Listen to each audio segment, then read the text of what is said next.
സൂഫിനെതിരെ പാരാനും തോഫേലിനും ലാബാനും ഹസേരോത്തിനും ദീസാഹാബിനും നടുവെ യോർദാനക്കരെ മരുഭൂമിയിൽ അരാബയിൽ വെച്ച് മോശെ എല്ലാ ഇസ്രായേലിനോടും പറഞ്ഞ വചനങ്ങൾ ആവിത്: സെയീർ പർവ്വതം വഴിയായി ഹോരേബിൽ നിന്ന് കാദേശ് ബർന്നേയിലേക്ക് 11 ദിവസത്തെ വഴിയുണ്ട്. 40 സംവത്സരം 11 മാസം 1 തീയതി മോശെ ഇസ്രായേൽ മക്കളോട് യഹോവ അവർക്ക് വേണ്ടി തന്നോട് കൽപ്പിച്ചതുപോലെ ഒക്കെയും പറഞ്ഞു. ഹെശ്ബോനിൽ പാർത്തിരുന്ന അമോര്യ രാജാവായ സീഹോനെയും അസ്താരോത്തിൽ പാർത്തിരുന്ന ബാഷാൻ രാജാവായ ഓഗിനെയും എദ്രയിൽ വെച്ച് സംഹരിച്ച ശേഷം യോർദാനക്കരെ മോവാബ് ദേശത്ത് വെച്ച് മോശെ ഈ ന്യായപ്രമാണം വിവരിച്ചു തുടങ്ങിയത് എങ്ങനെയെന്നാൽ: ഹോരേബിൽ വെച്ച് നമ്മുടെ ദൈവമായ യഹോവ നമ്മോട് കൽപ്പിച്ചത്, നിങ്ങൾ ഈ പർവ്വതത്തിങ്കൽ പാർത്തത് മതി.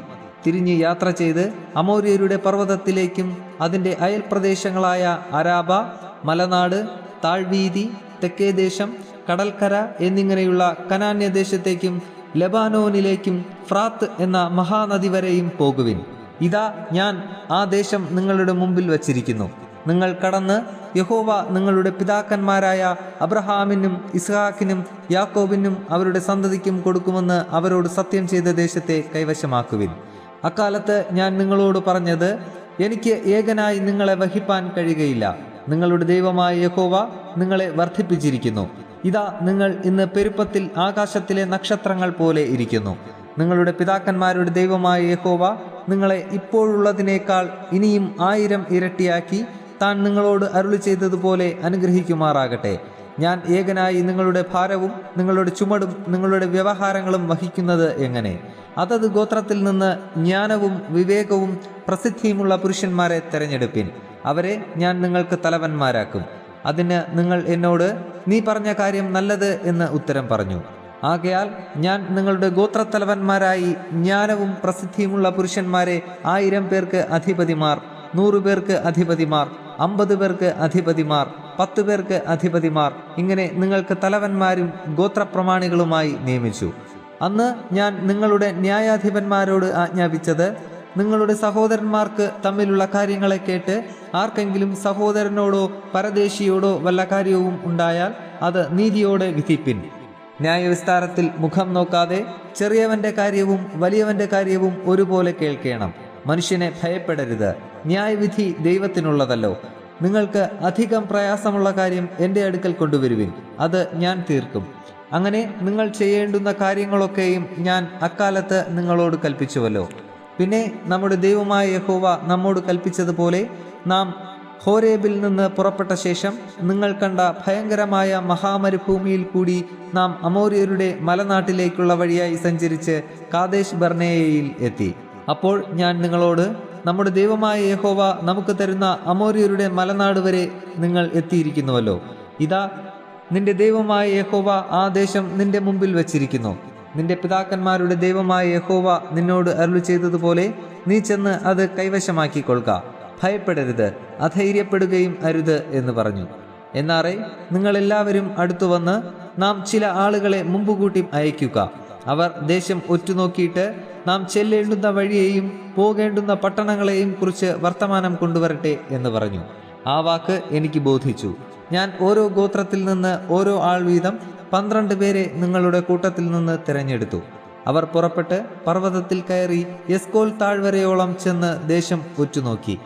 ദേശത്തിലെ ഫലവും ചിലത് അവർ കൈവശമാക്കിക്കൊണ്ട് നമ്മുടെ അടുക്കൽ വന്ന് വർത്തമാനമെല്ലാം അറിയിച്ചു. നമ്മുടെ ദൈവമായ യഹോവ നമുക്ക് തരുന്ന ദേശം നല്ലത് എന്ന് പറഞ്ഞു. എന്നാൽ കയറിപ്പോകുവാൻ നിങ്ങൾക്ക് മനസ്സില്ലാതെ നിങ്ങളുടെ ദൈവമായ യഹോവയുടെ കൽപ്പന നിങ്ങൾ മറുത്തു. യഹോവ നമ്മെ പകയ്ക്കയാൽ നമ്മെ നശിപ്പിപ്പാൻ തക്കവണ്ണം അമോര്യരുടെ കയ്യിൽ ഏൽപ്പിക്കേണ്ടതിന് മിസ്രയീം ദേശത്തു നിന്ന് കൊണ്ടുവന്നിരിക്കുന്നു. എവിടേക്കാകുന്നു നാം കയറിപ്പോകുന്നത്? ജനങ്ങൾ നമ്മേക്കാൾ വലിയവരും ദീർഘകായന്മാരും പട്ടണങ്ങൾ വലിയവയും ആകാശത്തോളം എത്തുന്ന മതിലുള്ളവയും ആകുന്നു. ഞങ്ങൾ അവിടെ അനാക്യരെയും കണ്ടു എന്ന് പറഞ്ഞ് നമ്മുടെ സഹോദരന്മാർ നമ്മുടെ ഹൃദയം ഉരുക്കിയിരിക്കുന്നു എന്നിങ്ങനെ നിങ്ങൾ നിങ്ങളുടെ കൂടാരങ്ങളിൽ വെച്ച് പിറുപിറുത്തു പറഞ്ഞു. അപ്പോൾ ഞാൻ നിങ്ങളോട്, നിങ്ങൾ ഭ്രമിക്കരുത്, അവരെ ഭയപ്പെടുകയും അരുത്. നിങ്ങളുടെ ദൈവമായ യഹോവ നിങ്ങളുടെ മുമ്പിൽ നടക്കുന്നു. നിങ്ങൾ കാണുകെ അവൻ മിസ്രയീമിലും മരുഭൂമിയിലും ചെയ്തതുപോലെ ഒക്കെയും നിങ്ങൾക്ക് വേണ്ടി യുദ്ധം ചെയ്യും. ഒരു മനുഷ്യൻ തൻ്റെ മകനെ വഹിക്കുന്നത് പോലെ നിങ്ങൾ ഈ സ്ഥലത്ത് എത്തുവോളം നടന്ന എല്ലാ വഴിയിലും നിങ്ങളുടെ ദൈവമായ യഹോവ നിങ്ങളെ വഹിച്ചു എന്ന് നിങ്ങൾ കണ്ടുവല്ലോ എന്ന് പറഞ്ഞു.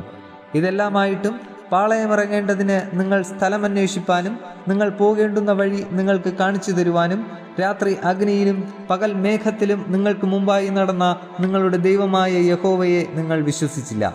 ആകയാൽ യഹോവ നിങ്ങളുടെ വാക്ക് കേട്ട് കോപിച്ചു. ഞാൻ നിങ്ങളുടെ പിതാക്കന്മാർക്ക് കൊടുക്കുമെന്ന് സത്യം ചെയ്തിട്ടുള്ള നല്ല ദേശം ഈ ദുഷ്ടതലമുറയിലെ പുരുഷന്മാർ ആരും കാണുകയില്ല. യെഫുന്നയുടെ മകനായ കാലേബ് മാത്രം അത് കാണുകയും അവൻ യഹോവയെ പൂർണ്ണമായി പറ്റുന്നതുകൊണ്ട് അവനും അവൻ്റെ പുത്രന്മാർക്കും അവൻ ചവിട്ടിയ ദേശം ഞാൻ കൊടുക്കുകയും ചെയ്യുമെന്ന് സത്യം ചെയ്ത് കൽപ്പിച്ചു. യഹോവ നിങ്ങളുടെ നിമിത്തം എന്നോടും കോപിച്ച് കൽപ്പിച്ചത്, നീയും അവിടെ ചെല്ലുകയില്ല. നിന്റെ ശുശ്രൂഷകനായ നൂന്റെ മകൻ യോശുവ അവിടെ ചെല്ലും. അവനെ ധൈര്യപ്പെടുത്തുക. അവനാകുന്നു ഇസ്രായേലിന് അത് കൈവശമാക്കി കൊടുക്കേണ്ടത്. കൊള്ളയാകുമെന്ന് നിങ്ങൾ പറഞ്ഞ നിങ്ങളുടെ കുഞ്ഞുകുട്ടികളും ഇന്ന് ഗുണദോഷങ്ങളെ തിരിച്ചറിയാത്ത നിങ്ങളുടെ മക്കളും അവിടെ ചെല്ലും. അവർക്ക് ഞാൻ അത് കൊടുക്കും. അവർ അത് കൈവശമാക്കും. നിങ്ങൾ തിരിഞ്ഞ് ചെങ്കടൽ വഴിയായി മരുഭൂമിയിലേക്ക് യാത്ര ചെയ്യുവിൻ.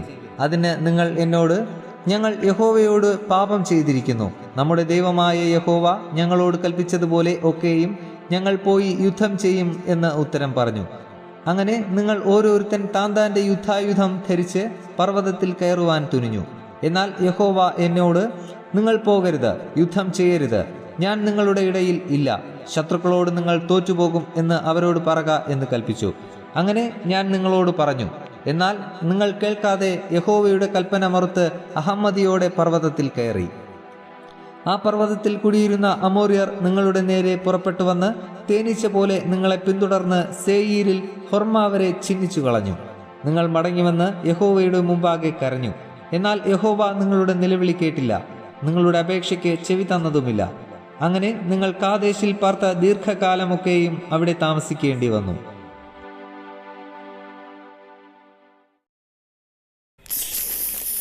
ഇത്രയുമാണ് നമ്മുടെ ഈ ആഴ്ചത്തെ അധ്യായം. ഇത് നിങ്ങളുടെ ജീവിതത്തിൽ വളരെയധികം പ്രവർത്തിക്കട്ടെ, അനുഗ്രഹമാകട്ടെ എന്ന് പ്രാർത്ഥനയോടെ ആശംസിക്കുന്നു. ദൈവം ഒരാഴ്ച കൂടി നമ്മുടെ ജീവിതത്തിൽ അനുവദിച്ചു തരികയാണെങ്കിൽ അടുത്ത അധ്യായത്തിൽ നമുക്ക് വീണ്ടും കണ്ടുമുട്ടാം. അതുവരെ ദൈവകൃപ നമ്മോടുകൂടെ ഉണ്ടായിരിക്കുമാറാകട്ടെ. ആമേൻ. നിങ്ങൾ ആദ്യമായാണ് ഈ ചാനൽ കാണുന്നതെങ്കിൽ ദയവായി ശ്രദ്ധിക്കുക. ബൈബിൾ ആദ്യം മുതൽ അവസാനം വരെ വായിക്കുന്ന ഒരു പ്രോഗ്രാമാണിത്.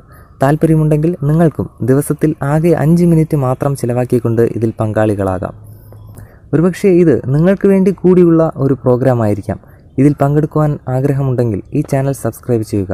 പ്രത്യേകിച്ച് നിങ്ങളുടെ സുഹൃത്തുക്കൾക്കാർക്കെങ്കിലും ഇത് ഉപകാരപ്പെടും എന്ന് നിങ്ങൾ കരുതുന്നുണ്ടെങ്കിൽ അവർക്കും ഇത് ഷെയർ ചെയ്യുക. ഒരുപക്ഷെ അതുവഴി നിങ്ങൾ അവരുടെ ജീവിതത്തിൽ ഒരു അനുഗ്രഹത്തിന് കാരണമാകാം. ആദ്യം മുതൽ തന്നെ ബൈബിൾ വായിച്ചു തുടങ്ങുന്നതിനായി ഒരു ലിങ്ക് ഞങ്ങൾ ഡിസ്ക്രിപ്ഷനിൽ കൊടുക്കുകയാണ്. അതുവഴി നിങ്ങൾക്ക് ബൈബിൾ ആദ്യം മുതൽക്കേ വായിക്കുവാൻ സാധിക്കും. ഇനിയുള്ള വചനങ്ങൾ അപ്ലോഡ് ചെയ്ത ഉടനെ തന്നെ അറിയുവാനായി ബെൽ ഐക്കൺ പ്രസ് ചെയ്യുക. ഇതിലൂടെ ദൈവത്തെക്കുറിച്ച് കൂടുതൽ അറിയുവാൻ, ദൈവത്തിൻ്റെ അനുഗ്രഹം കൂടുതലായി അനുഭവിക്കുവാൻ നമുക്ക് കഴിയട്ടെ എന്ന പ്രാർത്ഥനയോടെ നന്ദി, നമസ്കാരം.